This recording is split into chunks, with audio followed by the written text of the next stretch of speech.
are 5 questions you need to ask when you're thinking of hiring somebody who's going to help you with your nonprofit startup. Hey y'all, this is Tiffany with Boss on a Budget. So I help people start their nonprofit and raise money from the ground up. If you're looking for a community of nonprofit founders focused on raising money for their organizations, comment join below and I'll send you a link to sign up for my private community to get help with fundraising. In this video, I'm going to share some insights about how to pick the right people when you're trying to figure out who can help you navigate the startup process. And in particular, I'm talking about when you're thinking of an attorney or when you're thinking of hiring an accountant. Those two in particular, because they are very important roles for your startup process. But sometimes you can pick the wrong people even though they represent those professions. So based on what I've heard from people, bad experiences of hiring the wrong people, I wanted to do a video to help you figure out how to vet those folks. So the first question is, how many nonprofits has this person worked with before? Now, there are very good attorneys who do certain kinds of work, but they've never done that work for nonprofits. And it's really important that you engage someone who understands, first of all, what a nonprofit is, what a nonprofit is able to do, so they can advise you the right way. So I've heard stories of people engaging a lawyer and that lawyer has never worked with a nonprofit before, and they thought because they were a lawyer, they could easily decipher the paperwork for 501c3 status and made mistakes. And then when they made mistakes on the paperwork, they didn't know how to correct it. And sometimes in these situations, what makes it kind of tough is that these people may be doing this pro bono, or they may be doing it for a very low cost. So you may be low priority for them in terms of a response, but you need somebody who's able to respond and engage with the IRS if there's an issue with the paperwork that you submit to them. But because they've never worked with nonprofits, they don't know what to look out for in the paperwork. They don't know how to respond when the IRS pushes back. In case they do push back on your application, you're kind of stuck. So you want to make sure you're engaging with people who actually have worked with nonprofits before. Even if they're doing it for a good cause and it's on a volunteer basis, you still want somebody who's qualified to do what you need them to do. So that's the first question you need to ask them. How many nonprofits have you actually worked with or helped start before? Now, let me just give a caveat that just because a person has never done that before, it doesn't mean that they can't help you and be good at what they're doing. But you need somebody who is willing to do the research, who, first of all, can admit that they haven't done it before, but they're going to do the research and walk alongside you. And if you're hiring somebody like an accountant or an attorney to do that, and they're admitting that they've never done it before, then sometimes that's probably leverage for changing the price or making it a little lower or having a discount because they've never done that kind of work before. The second question you can ask them is, do you know the difference between having a nonprofit and having a for-profit business? One thing that I know, being in this sector for a while and teaching people about nonprofit startup, is that there are a lot of misconceptions about what nonprofits can and cannot do. And this becomes really important. Let's talk about with accountants. First of all, when you're setting up your books or when you're setting up your chart of accounts, you have to understand that the IRS wants you to report your expenses in a certain way. So when an accountant is doing your books for you, they have to set it up within those categories so that it's easy for you to submit your yearly tax forms. An accountant who understands the difference between a chart of accounts with a nonprofit corporation versus an LLC, someone who knows the difference will know how to set up your books and prepare you for success. But if somebody tells you, well, it's not a whole lot of difference, it's pretty much the same, then that's a signal to you that they may not be the best fit for you in helping you with your nonprofit. So there are some rules around accounting for nonprofits. One example is when it comes to restricted funds. So for example, if you get a grant and that grant specifies that you can only spend the money a certain way, then that's restricted funds. And you have to show in your accounting that you're not spending that funding on things that are not allowed. An accountant has to guide you through that process to show you that. But if they don't understand that or even know that, if they can't call out that difference for you, then that's a signal that that may not be the person you want to engage with, or you want to push back on them and ask them to do their research. Because once again, I'll make this point. Sometimes as a nonprofit, you don't have a lot of resources. So you're relying on volunteers, or maybe you're relying on somebody who does accountant work and is willing to do it for your organization, but they may not understand all the nuances. So you may be stuck with that person even though they don't know the differences, but then that's an indicator to you that you all need to do your research. And I really do challenge you to do your research alongside them, just so you're aware, so that you know how to set up your books the right way. Another example would be the difference between shares for a nonprofit versus a for-profit. So as a for-profit with a corporation, you may have shares as a part of your corporation, and people who own those shares may get some tax benefit or may get some money as a result of a good year with the organization, for example. Well, a nonprofit, typically nonprofits are corporations, but they don't have shares, and so it's not the same thing. So a person who is affiliated with a nonprofit, like a board member, is not entitled to any shares or any profit that is gained by the nonprofit. And that's a key difference between a for-profit and a nonprofit corporation. There are a bunch of different nuances like this when it comes to running a nonprofit. So again, you want to make sure that whoever you engage understands that.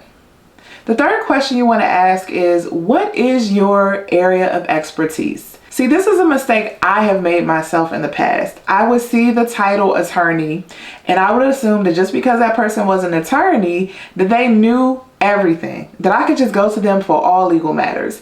So if I have an issue around property and I have questions around that, I can go to the same person. I have an issue with the contract with somebody, I'll go to that person and review the contract. I want somebody to create some policies, I'll go to that person. Or if I need somebody to help me defend a slip and fall at my building, I will go to that person. But not every lawyer is built the same or has the same area of expertise. There are some lawyers who are litigants, like they try cases, they go to trial. There are some lawyers who they do a lot of review, they just review documents, or they do research for you or consultation. And every kind of lawyer has a different kind of expertise. So let's talk about kind of the accounting experience. So you're working with somebody who's doing your accounting, but maybe they are good at bookkeeping but aren't the best at submitting your 990 form, which is an important form you need to submit every single year, especially once you start making substantial money.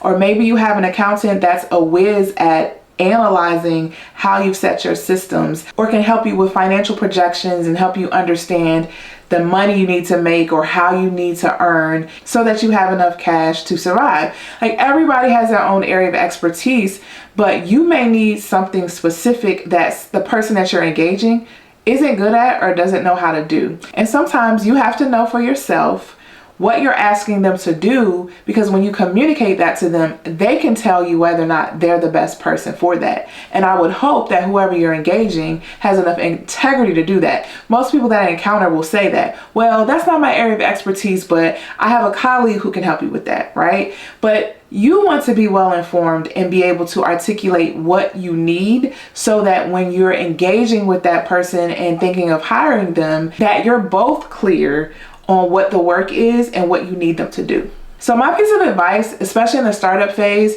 a lot of people will say, you need an attorney. Well, ask yourself what you need an attorney for. And then your next question is probably, Tiffany, I don't know. I've never done this before. So here's some advice.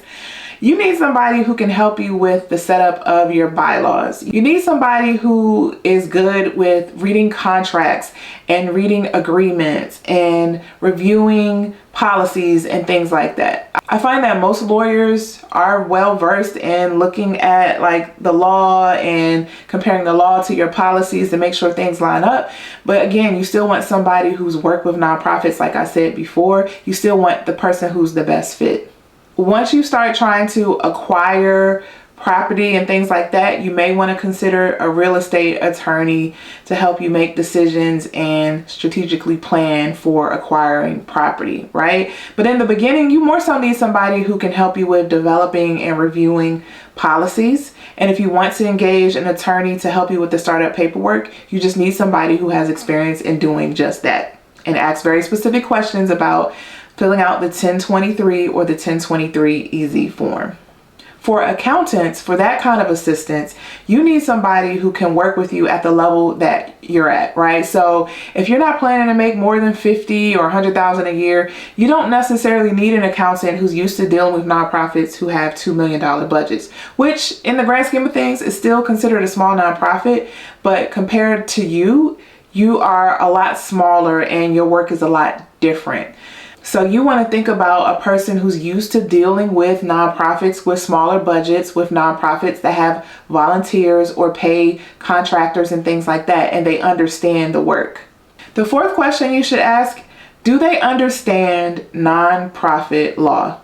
So when you're engaging somebody to help you in the startup process, first of all, they have to understand that there's state law that you have to abide by, and then there's also the federal law. The federal law for a lot of what you're doing in the startup process has everything to do around your 501c3 status, whether or not you are abiding by your charitable purpose, whether your mission meets the definitions of organizations who qualify for 501c3 status. When it comes to state law though, it really does dictate a lot on how nonprofit organizations are supposed to operate. So state law will dictate typically the minimum number of board members that you're required to have. They may talk about the terms that are required, term lengths. They may talk about required roles on your board. There may be state laws around whistleblowing. There may be state laws around conflict of interest. And a lot of this is guided by what has happened in the past. So if this issue has come up in the past in the case, it may have been changed into law or a rule created as a result of something that happened. And that's guided very much by each state, right? State law will also talk about charitable solicitation. So most states in the United States of America have some kind of requirement for organizations to register to ask for donations. And many times those rules are written into law. So you need somebody, first of all, who understands that. They understand that there are laws that are governing how the organization runs, that it's federal law as well as state law. And you need someone who is savvy enough to be able to find that law and be able to read and interpret it, because it does have an impact on decisions that you make and things you put in your bylaws and things you put in your policies. For question number 5, you should be asking, do you know the authorities in this space or the regulatory agencies that govern my nonprofit?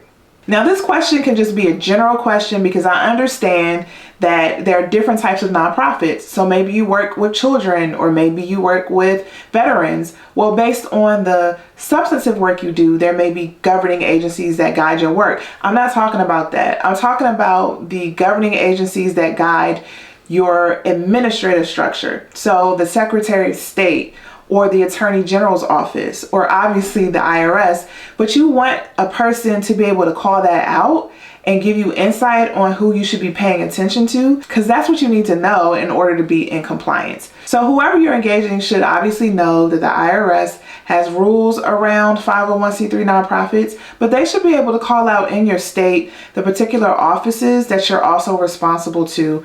As I said before, it's typically in your state the Secretary of State's office and the Attorney General's office. Those are two in particular, but let me just tell you, from state to state, there may be different names and there may be different offices, right? So the Attorney General's office is typically the office that regulates charitable solicitation, but it's not always the Attorney General's office. So you just want to make sure when you're engaging with somebody that they know that. And you just want to ask that question to see if people know, because that can kind of give you a sense of their understanding of the nonprofit landscape. And it helps you assess whether or not they know enough about rules, policies, law, things like that. Was this helpful? If you have any tips and pointers for anybody else watching this video, please don't forget to drop them in the comments below. Thank you so much for watching. So if you need help maintaining compliance with your nonprofit, I actually have a free nonprofit compliance checklist, which helps you identify what you should be responsible for with the IRS and also with your state. So if you need that, just comment compliance below and I will send you the link. Thank you so much for watching this video. If there are other topics that you want to cover, please let me know in the comments below. You can also visit me at bossonabudget.com if you need help with starting your nonprofit. Otherwise, thank you so much for watching and I'll see you in the next video.